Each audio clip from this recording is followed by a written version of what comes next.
estudar hoje a palavra de Deus em Isaías capítulo 11. Isaías capítulo 11.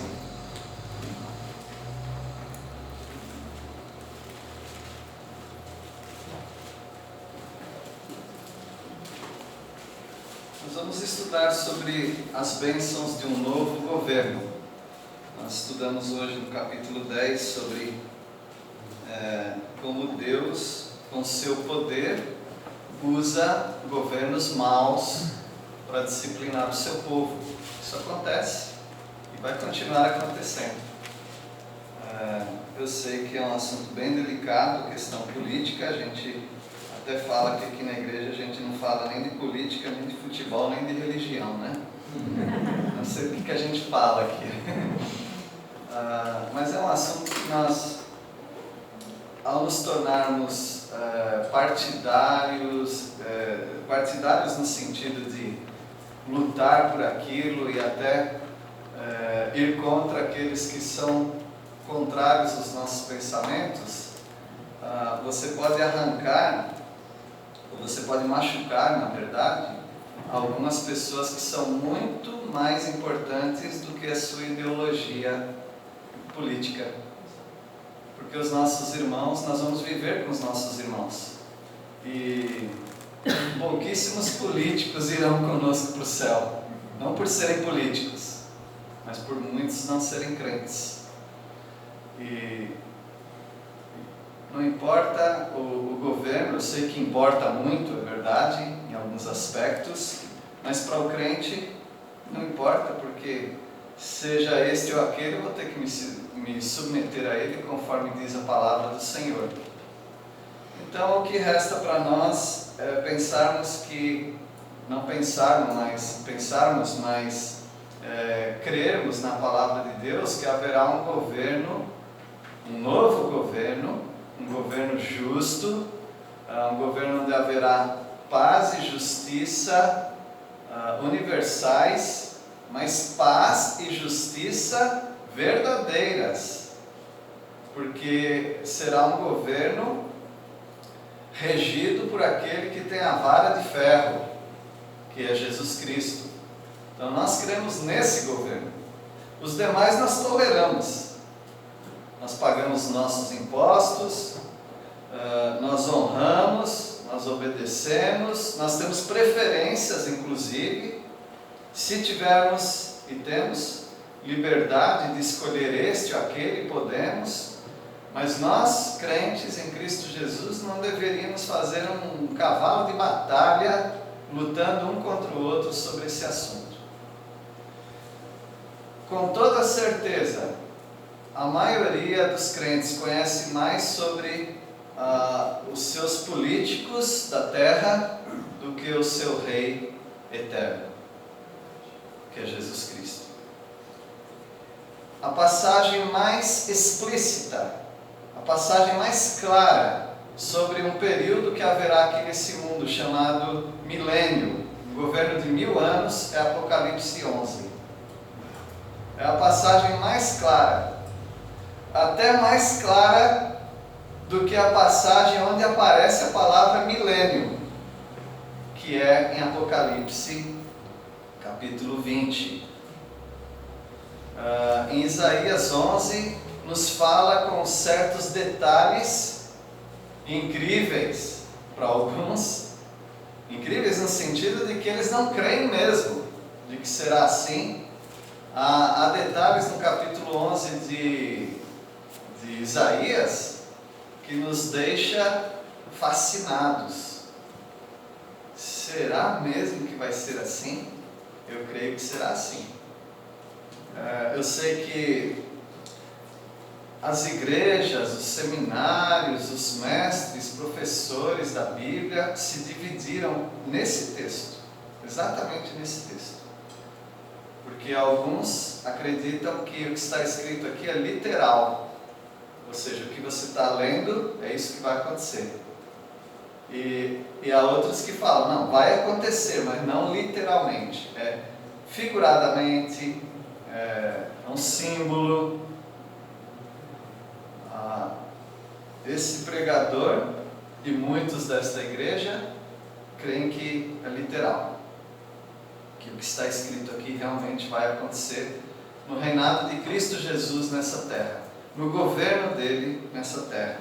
Eu convido vocês para estudarem o capítulo 11 de Isaías, sobre as bênçãos.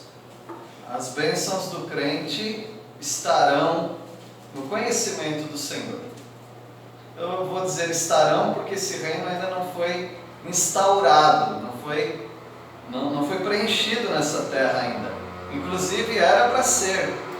Quando o Senhor Jesus Cristo veio para o povo de Israel, Ele veio para estabelecer este reino, que é mencionado aqui em Isaías 11. Porém, veio para os seus, mas os seus não o receberam. Então Ele postergou. Postergar quer dizer jogar para adiante. Ele não abandonou. O reino é eterno. O reino já é determinado desde Samuel 7, quando ele fala do rei, do trono, do reino, do território. Isso vai acontecer. E nós temos o privilégio de estudar antes que aconteça esse reino. E nós seremos grandemente abençoados nesse reino. Já somos hoje. Seremos na presença do Senhor e voltaremos para essa terra sendo abençoados e vendo esse mundo transbordar do conhecimento do Senhor. Nós vamos ver pela primeira vez, irmãos, imaginem, pela primeira vez nós vamos ver e vamos presenciar e vamos participar com atividades, inclusive atividades governamentais. Nós, os crentes, vamos participar desse reino. A primeira vez que você vai ver um reino justo nessa terra. Inclusive você vai ficar, se for possível, com vergonha de ter defendido quem você defendeu nesse mundo, seja lá quem for. Porque não existe reino como o reino de Cristo Jesus. As bênçãos do crente estarão no conhecimento do Senhor nessa terra. As bênçãos do crente estarão na glória. Será um reino glorioso. E as bênçãos do povo de Israel estará na sua libertação. O povo de Israel precisa de libertação. Deus não abandonou o povo de Israel. O povo de Israel ainda é duro de coração, mas Deus vai quebrá-los, quebrantá-los. Aqueles que estiverem nesse mundo, vivos num período terrível, de grande tribulação, esse povo, a terça parte que sobrar desse povo na terra, todo esse povo vai se converter. Imagina isso. Todo Israel será salvo. Romanos 11, 26. Vamos ver então as bênçãos do crente que estarão no conhecimento do Senhor. Versículo 1. Estamos em Isaías 11. Do trono de Jessé sairá um rebento, e das suas raízes um renovo. Imagina um tronco cerrado, cortado, e aí começa a brotar. Aquele broto se chama renovo. Aquela esperança, a promessa de que aquilo vai se tornar de novo numa árvore. E o Senhor está dizendo que quem será cortado é o tronco de Jessé. Jessé é o pai de Davi. Davi é aquele que deu uma descendência até chegar em Jesus Cristo. Jesus é o filho de Davi, descendente de Davi. Ainda que ele tenha sido cortado, porque houve mudanças de monarquia, de governo, cativeiro, e Israel sem rei mais, mas veio Jesus Cristo, esse rebento. Esse rebento não acabou. Esse rebento está se transformando de novo nessa árvore frondosa, que tomará toda a terra. E esse é Jesus Cristo. Versículo 2. Repousará sobre ele, esse rebento, o Espírito do Senhor, o Espírito de sabedoria e de entendimento, o Espírito de conselho e de fortaleza, o Espírito de conhecimento e de temor do Senhor. Sobre esse rebento que é Jesus Cristo, repousaria esse Espírito. E não foi isso que aconteceu no batismo do Senhor Jesus? Veio em forma de pomba, o Espírito e a Trindade presente lá. O Espírito descendo, Jesus Cristo sendo batizado e uma voz do Pai vindo do céu: este em quem? Esse é o Senhor Jesus. E esse é o rebento. Esse é o poderoso de Jacó, da nação de Israel. E ele tem um espírito de sabedoria, de entendimento, de conselho, de fortaleza, de temor do Senhor. Eu quero um reino desse. Eu quero ter um governador desse. Porque estando debaixo de um governo desse, estou debaixo do governo de Deus. Versículo 3. Deleitar-se-á no temor do Senhor. Não julgará segundo a vista dos seus olhos, nem repreenderá segundo o ouvir dos seus ouvidos. Esse governador, Jesus Cristo, ele reinará neste mundo, e nesse mundo ele vai fazer a justiça do Pai. É claro que eu aceitaria a palavra dele, mas ele faz questão de dizer que ele não vai reinar por si próprio. O reino é do Pai. Ele vai obedecer a seu Pai, porque ele sempre foi obediente. A palavra de Deus diz lá em 1 Coríntios 15, talvez versículo 28, que depois que ele tiver concluído esse reino, ele dominará sobre todas as coisas, sujeitará todas as coisas, e depois ele entregará para o Pai. Tão obediente que ele é. E esse rei, esse juiz, esse governador, Jesus Cristo, ele fará isso não por aparência das pessoas. Ele não julgará pelo que ele ouvir: falaram isso. Não, ele vai ver com os olhos do Pai, porque ele é Deus também.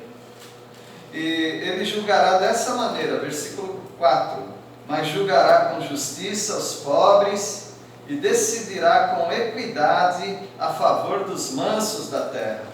Ferirá a terra com a vara de sua boca, e com o sopro dos seus lábios matará o perverso. Será um reino de justiça imediata. É um reino em que não vai ficar sem enrolação, não. Será que é justo? Será que não é justo? Não, ele não precisa ser ensinado sobre a justiça, porque ele é a justiça. Se quiser ser rebelde nesse reino dele, tem que ser rebelde calado. Porque se for um rebelde que falar alguma coisa, ele extermina. É um reino de justiça. Talvez você pense: mas como é que vai ter um perverso lá? Essa é outra história. Mas só para resumir, estarão lá os crentes do Antigo Testamento. Serão ressuscitados para esse reino. Estarão lá os crentes da igreja que morrerem no Senhor, depois vão receber sua ressurreição. Estarão lá os que forem arrebatados quando da vinda do Senhor Jesus até as nuvens, ou seja, nós, se for agora. E estarão lá os salvos da tribulação, e estarão lá os mártires da tribulação, os que morrerem no período da tribulação. E aqueles que aceitarem o Cordeiro e passarem para esse reino, passando vivos, eles terão seus corpos adaptados para viver 1000 anos. E eles poderão inclusive ter filhos. E esses filhos nascerão com a natureza de Adão, como eu e você nascemos. E eles precisam se converter. Porque se eles não se converterem até o final de 1000 anos, eles serão exterminados como todos os incrédulos. Por isso haverá muito evangelismo nesse período. Por parte dos santos do Antigo Testamento, por parte daqueles nós da igreja, por parte dos salvos da tribulação. Haverá evangelismo no mundo inteiro, para que essas pessoas aceitem o Senhor.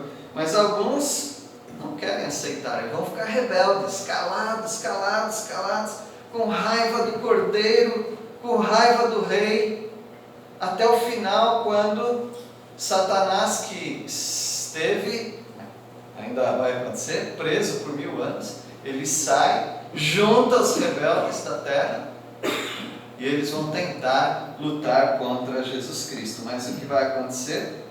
Ferirá a terra com a vara de sua boca, com o sopro de seus lábios matará o perverso.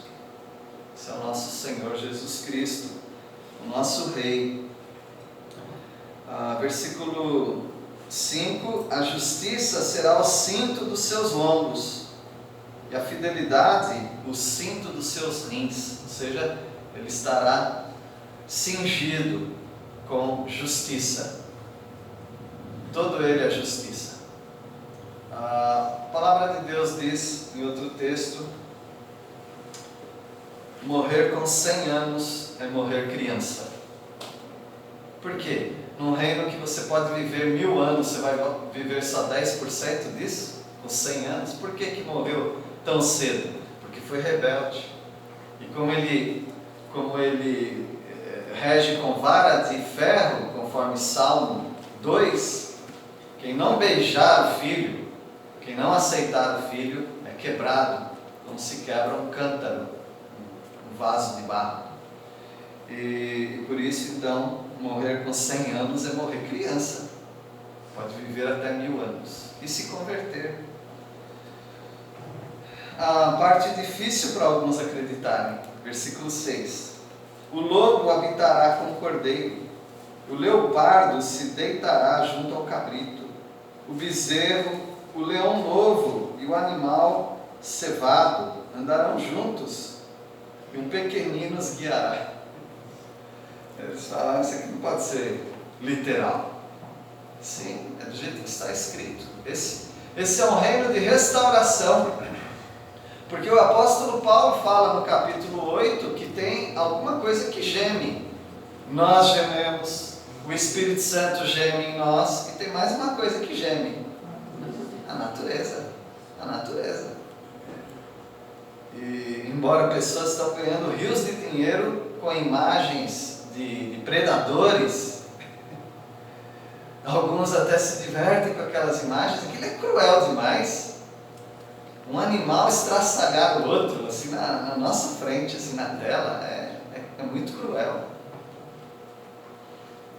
Mas não fique com dó da presa, porque aquela presa também tem outra. É a cadeia alimentar. A cadeia alimentar é uma coisa muito cruel, porque não era assim no Éden. Você acredita que no Éden era assim? Não acredito nem que no Éden tinha ferrão nas abelhas. Eu não sei como é que acontecia, mas Adão e Eva não iam levar picada de abelha, porque isso é consequência do pecado, certamente. Tudo que você vir hoje na terra que está em desordem é consequência do pecado. Um meteoro caindo na terra é consequência do pecado, porque algum fragmento de algum planeta, algum elemento celestial se desfez, cortou o espaço, cortou a atmosfera, caiu aqui. Isso é caos, isso é desordem. Tudo será muito bem reorganizado. Deus fez toda a criação em 6 dias, não teve bagunça nenhuma, tudo organizado. Não havia esses predadores. Os predadores começaram a existir, não novas criaturas, as mesmas criaturas, animais, começaram a se tornar predadores depois do pecado. Comiam ervas, Mas em Gênesis capítulo 9 há uma alteração ali. Depois do dilúvio, Deus fala inclusive que agora nós vamos comer proteína animal. E os animais vão começar a ficar com medo de nós. Porque a gente mata mesmo o animal, mata e come. É assim. Hoje já é mais educadinho o negócio, porque tem criança que nem sabe de onde que vem o alimento, né?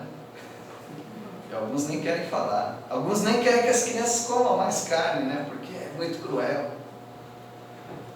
Nós fazemos parte da natureza, temos uma ligação com os animais, a mãe natureza. Nunca fale mãe natureza, não perto de mim, tá? Mas um dia o Senhor vai reorganizar toda a estrutura bagunçada da terra. Eu creio nisso. Eu creio que é literal. Eu sei que alguns vão falar, você é um sonhador. Eu creio que o lobo com o cordeiro vão pastar juntos. Ah, não, isso aqui está falando que palmeirense e corintiano vão estar na mesma mesa comendo. Mas isso já acontece hoje, olha o Joãozinho, olha o João Escapim, né? Não é isso, não. Não são inimigos humanos aqui na terra, não. É inimigo mesmo os animais, o lobo e o cordeiro. E não precisa usar pele de cordeiro, não. Ele é lobo mesmo e é cordeiro mesmo. E estão pastando juntos. Como o leopardo junto com o cabrito. Me lembrei do filminho Madagascar, quando assistiram. Vai indo tudo bem, né? O leão, a zebra lá, de repente o leão já não vê uma zebra, ele vê um filé. Mas isso não vai acontecer no milênio. Não vai ter traição entre os animais, haverá essa pureza. E um pequeno os guiará. Você não precisa ter medo. As que vão ter filhos, né? Os que vão gerar filhos, eles não precisam ter medo que o filho deles está brincando com os animais.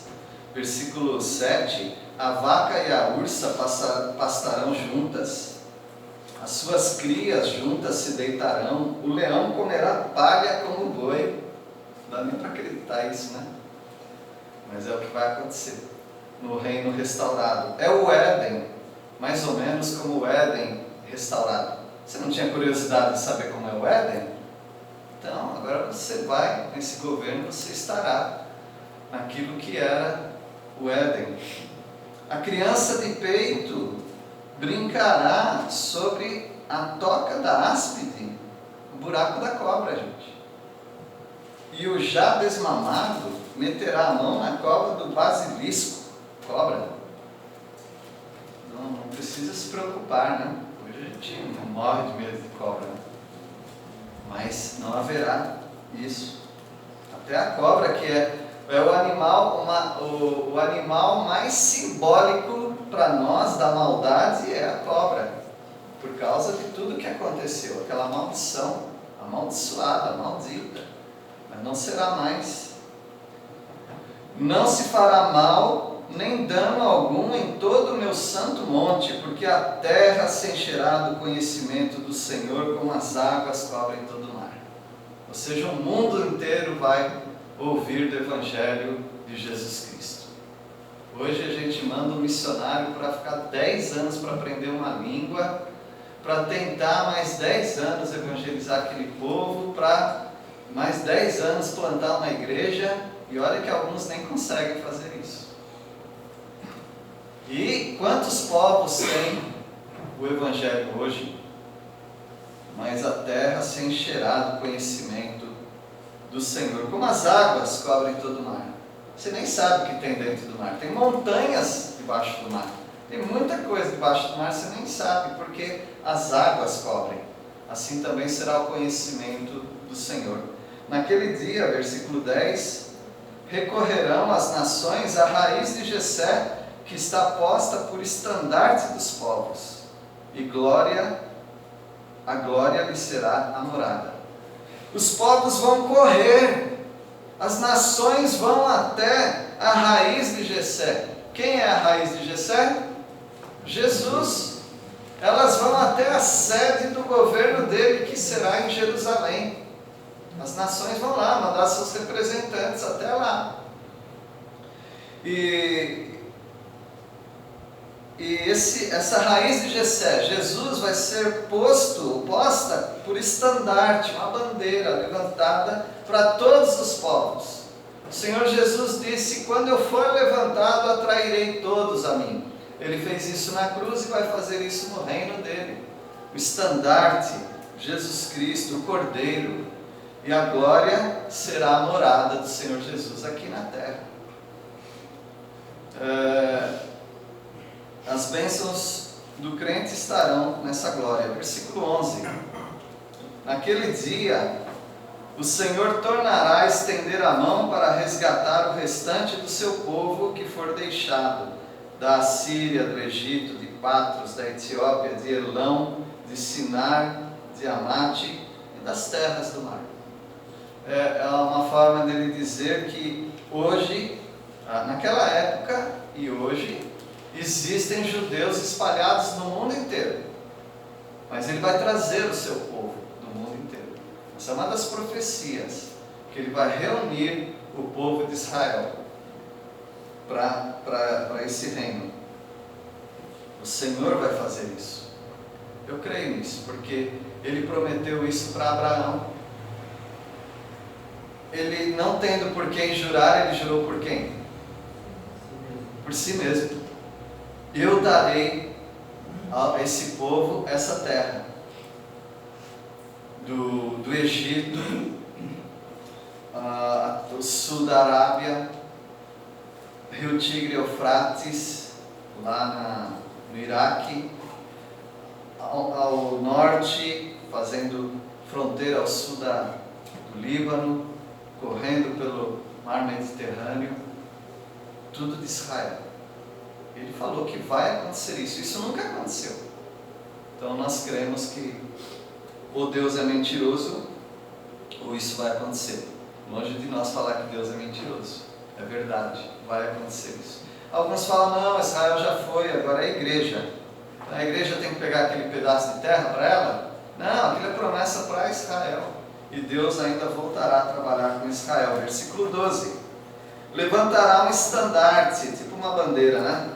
Levantará um estandarte para as nações, ajuntará os desterrados de Israel, os dispersos de Judá, recolherá desde os 4 confins da terra. Deus vai juntar o povo dele aonde ele quer, na terra de Israel. É para isso que ele fez aquela terra. Aquela terra não é de Israel. A gente fala que é de Israel. Aquela terra é de Deus. É a terra de Deus, e ele plantou Israel ali. E ele quer que aquela terra seja de Israel. Versículo 13.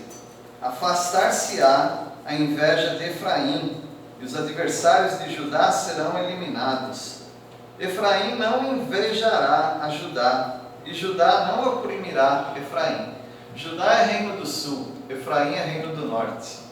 Então o Senhor vai fazer com que porque são irmãos, que eles não sejam mais 2 reinos, mas que eles sejam um povo só, como Deus sempre quis.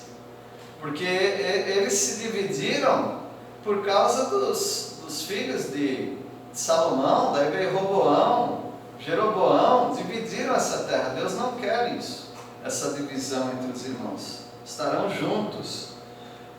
Antes, versículo 14, voarão para sobre os ombros dos filisteus ao ocidente, juntos despojarão os filhos do oriente, contra Edom e Moabe lançarão as mãos, e os filhos de Amon lhes serão sujeitos. Deus quer dizer aqui que nesse reino não haverá mais inimigo de Israel. Todos os povos em volta de Israel atualmente, todos esses povos são inimigos deles. Já houve ali várias tentativas de exterminar Israel do mapa, nunca conseguiram. Não só ali, mas em todo lugar, inclusive brasileiros. Muitos governos brasileiros são contra Israel. Muitos são contra, o mundo inteiro é contra Israel. Mas o Senhor vai julgar a todos esses e vai proteger, porque é o povo de Deus. A palavra do Senhor diz que é a menina dos olhos, ou seja, a parte central lá do seu olho é Israel. Deus protege a nação de Israel. Eu creio nisso, é assim que a palavra de Deus diz. Versículo 15.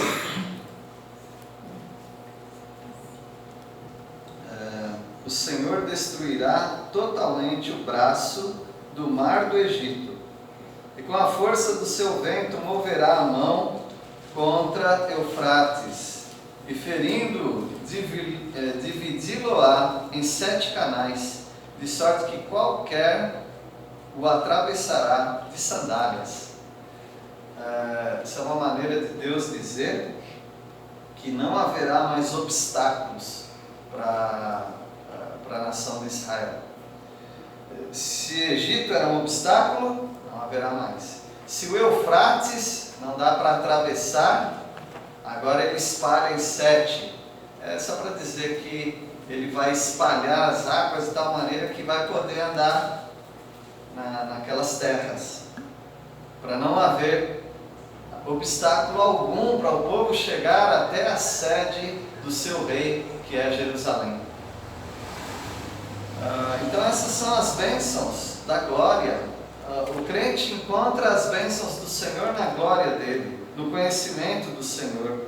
E Israel vai encontrar as bênçãos na libertação. Israel sempre viveu uma vida de opressão e libertação. Sempre foi assim, desde que começou. Mas Deus sempre libertando Israel.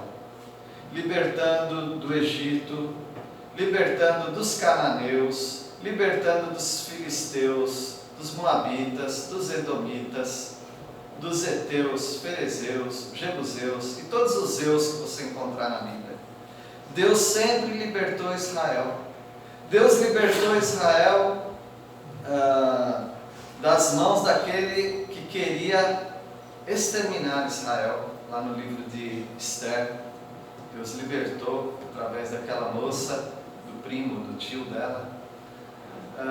Deus libertou Israel dos caldeus. Deus libertou Israel da Alemanha nazista, no período do Holocausto. Deus libertou Israel de um homem mau que existia, chamado Yasser Arafat. Deus libertou Israel. Deus vem libertando Israel até hoje. Deus sempre dando libertação. Mas a libertação total de Israel é quando eles aceitarem o Messias, que é o Messias de Israel. Essa é a verdadeira libertação. Por isso, a palavra do Senhor diz que nós temos que orar por Israel, para que eles se convertam hoje, porque senão eles vão passar por muito sofrimento. E muitos morrerão. 2/3 dos que estarão na tribulação morrerão. E o versículo 16: haverá caminho plano para o restante do seu povo, que for deixado da Assíria, como o houve para Israel no dia em que subiu da terra do Egito. Assim como Deus libertou o povo do Egito, Ele liberta também da Assíria, da Babilônia. E prova disso é que existem os judeus e o povo de Israel até hoje. Até hoje, no nosso meio, existem os judeus, porque isso é libertação. Eles não veem assim. Muitos deles até têm ódio de Deus. Muitos deles são ateus. Muitos deles são agnósticos. Muitos deles já entraram num misticismo chamado Cabala. Então, muitos deles estão bem longe. Inclusive, é bem capaz que uma criança da minha igreja saiba mais a Bíblia do que um judeu. De tanto que ele se desviou de Deus. E tem aqueles que são ortodoxos, é verdade. Mas eles aprendem desde pequenininho que houve um homem por nome Jesus, que era um impostor, querendo se passar pelo Messias. É assim que eles vêm a Jesus. Por isso temos que orar por eles. Mas muitos estão se convertendo. Então eu falei para os irmãos que o capítulo 11 de Isaías é um capítulo que, se você não crê na atuação de Deus sobre Israel, não tem nem como você ler esse capítulo e entender alguma coisa. Se Israel não estiver aqui, não dá nem para interpretar esse texto. Portanto, meus irmãos, as bênçãos desse novo governo para o crente está no conhecimento do Senhor, está na glória do Senhor, está na libertação de Israel. O apóstolo Paulo disse para você ter uma estima especial por esse povo. Ele teve. Ele falou que Deus é testemunha disso, que ele preferia ser anátema, ele nem ter salvação, para colocar no lugar dele os judeus, os compatriotas dele, para eles terem salvação. Tanto que ele ama esse povo e falou para nós também amarmos. E ele disse que se na queda de Israel houve bênção para nós, você não foi abençoado por causa da queda de Israel? Veio para os seus não o receberam, mas ele foi achado por um povo que não clamava pelo seu nome. E aí ele fala dos mesmos termos que ele usa para Israel, ele acaba usando para nós, para mim e para você. Eu nem sou judeu. E ele fala, povo de propriedade exclusiva de Deus. Você, povo de propriedade exclusiva de Deus hoje. Mas isso não quer dizer que ele jogou fora Israel, ele volta a trabalhar com Israel. E o Senhor então diz que a queda de Israel foi glória para nós, que nós temos a salvação em Cristo Jesus, grande parte por causa da queda de Israel. Quanto mais será a plenitude de Israel, quando Israel se converter. Aí junta duas forças missionárias, Israel e igreja. Já pensou trabalhar junto com eles? Para os planos de Deus para evangelizar o mundo no reino de Cristo Jesus? Espero que você tenha se deliciado com a palavra de Deus no capítulo 11 de Isaías, exaltando ao Messias de Israel, ao Rei dos Reis, ao nosso verdadeiro governador, Cristo Jesus. Que Deus nos abençoe. Vamos orar. Agradecemos, Senhor, porque o Teu Filho amado, Jesus Cristo, é o Rei dos Reis, Senhor dos Senhores. E nós, ó Pai, temos o privilégio de sermos os Teus filhos por causa desse nosso irmão mais velho, Jesus Cristo. Obrigado, Deus, por isso. Obrigado porque nós reinaremos com Jesus Cristo também, no reino que haverá dele aqui na terra. Obrigado, Deus, pela Tua palavra. Ajuda-nos a não errarmos, ó Pai, naquilo que entendemos da Tua palavra, mas termos o conhecimento correto da Tua palavra. Obrigado, Senhor, pelos irmãos que aqui estão, que amam ao Senhor Jesus também. Pedimos pelo povo judeu, o povo de Israel, para que eles urgentemente aceitem o Messias, que é o Rei deles. Nós oramos em nome de Jesus. Amém.